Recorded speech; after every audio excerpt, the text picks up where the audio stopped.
Hi guys, my name is Priyanshu and you are watching Encyclo Hub. In this video, we are discussing the question number 2. So before starting the question, this is the course of MBA Finance and Market.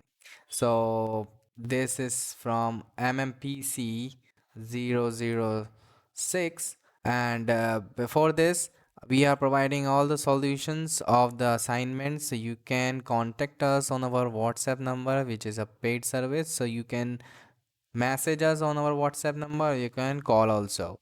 And in this video, the question number 2 is explain nature and the concept of a product, discuss the criteria on which products are classified, explain with the suitable examples, and what branding decisions you would consider if you agree that branding and packaging play a vital role today's business environment, explain with an example.